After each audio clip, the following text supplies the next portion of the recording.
sebelum Ibu memulai pembelajaran, alangkah baiknya kita berdoa terlebih dahulu. Siapa yang mau pimpin doa? Saya. Oke, tulis istiqomah. Ya baik teman-teman, sebelum kita belajar, lebih baik kita berdoa terlebih dahulu. Berdoa dimulai. Bismillahirrahmanirrahim. Raditu billahi rabba wa bil islami dina wa bi Muhammadin nabiyya wa rasulah. Rabbi zidni ilman warzuqni fahman. Amin. Amin. Semoga pembelajaran hari ini diberkahi Allah Subhanahu wa taala. Amin ya rabbal Amin. Hari ini siapa yang tidak hadir? Hadirin. Dirin. Apa kendalanya? Izin Ibu. Sakit. Kemudian yang lain? Yang lain apa? Oke. Baik, hari ini kita belajar mata pelajaran IPS dengan judul aktivitas ekonomi sumber daya alam dan aktivitas ekonomi yang ada di daerah sekitar. Nah, sebelum Ibu masuk pada pembelajaran, ada yang tahu aktivitas ekonomi itu seperti apa? Jual beli. Jual beli, apalagi? Ekspor impor. Iya, ekspor impor. Apalagi? Idul Fitri, ayo. Aktivitas ekonomi itu seperti apa? Jual beli Bu. Jual beli. Terus yang lain? Tidak tahu Ibu, itu saja yang tahu. Nah, semua jawabannya benar karena semua termasuk ke dalam aktivitas ekonomi. Dan sekarang kita membahas pada sumber daya alam. Ada yang tahu apa itu sumber daya alam? Tidak tahu Ibu. Sumber daya alam. Ya. Jadi sumber daya alam adalah kekayaan alam yang dapat dimanfaatkan untuk memenuhi kebutuhan hidup. Ya, kebutuhan manusia. Jadi sumber daya alam itu terbagi menjadi dua, sumber daya alam hayati dan non hayati. Jadi sumber daya alam hayati adalah sumber daya alam biotik yang terdiri dari makhluk hidup. Contohnya tumbuhan dan hewan. Nah, tumbuhan terbagi menjadi dua, tumbuhan berumur pendek dan tumbuhan berumur panjang. Coba beri contoh sama Ibu, tumbuhan apa yang berumur pendek? Pisang. Apa lagi? Ubi. Apa lagi? Bunga. Jadi tumbuhan berumur pendek adalah tumbuhan yang apabila dipanen dia buahnya sudah habis. Mengerti kan? Ya. Nah, tumbuhan berumur panjang adalah tumbuhan yang apabila masa panennya itu 5 sampai 10 tahun. Contohnya kelapa, durian, sawit. Baik. Nah, itu adalah contoh-contoh dari tumbuhan. Kemudian hewan terdiri dari dua, hewan ternak dan hewan liar. Apa itu hewan ternak?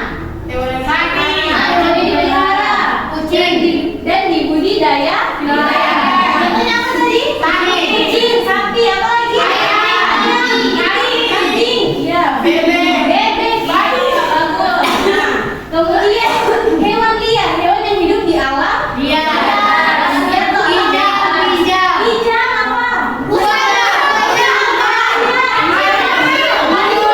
Oke, bagus. Nah, itu adalah contoh dari hewan liar ya, hewan ternak. Kemudian sumber daya alam non hayati adalah berupa benda-benda mati seperti tanah, air, batu, dan barang tambang.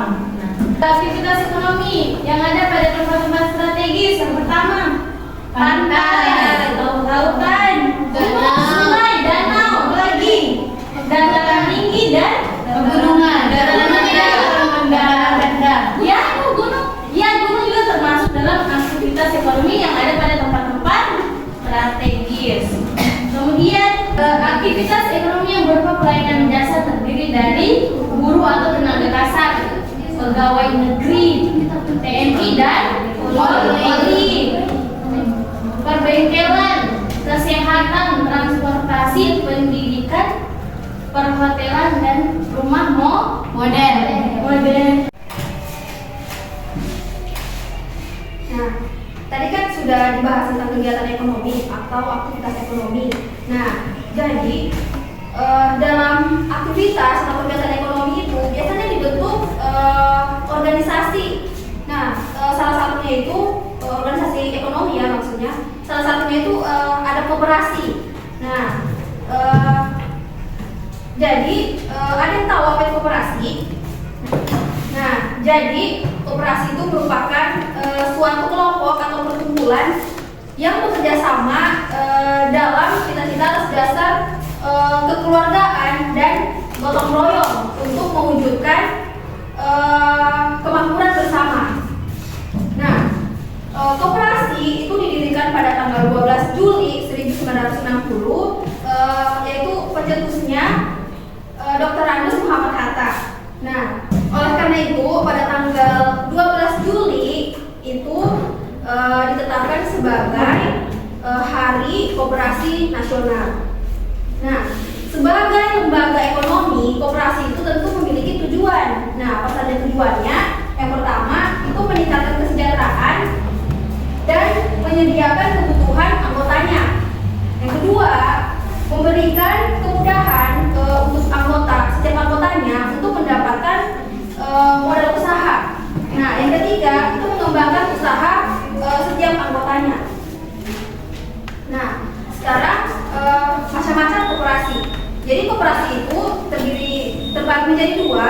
Ada koperasi berdasarkan jenis usahanya dan koperasi berdasarkan keanggotaannya. Nah, macam-macam koperasi. Nah, koperasi itu terbagi atas koperasi berdasarkan jenis usahanya dan koperasi berdasarkan keanggotaannya. Koperasi berdasarkan jenis usahanya itu ada koperasi konsumsi, koperasi kredit, dan koperasi produksi. Nah, sedangkan koperasi berdasarkan keanggotaannya itu ada koperasi pertanian, pensiunan, koperasi pegawai, koperasi sekolah, dan koperasi unit desa. Ini itu ada di desa. Jadi sekian materi kita hari ini. Sebelum kita pulang, kita break dulu ya. Yang dimana lagunya ini. Kalau kau mau pulang duduk tertib. Oke, baik. 1, 2, 3. Kalau kau mau pulang duduk tertib. Kalau kau mau pulang senyum manis. Kalau kau mau pulang, mari kita lakukan duduk tertib, senyum manis, lalu berdoa. Oke, kita lanjut berdoa ya. Ada yang mau pimpin doa? Saya, Ibu. Baik. Adik Siti pimpin doa dulu. Teman-teman, sebelum pulang mari kita berdoa bersama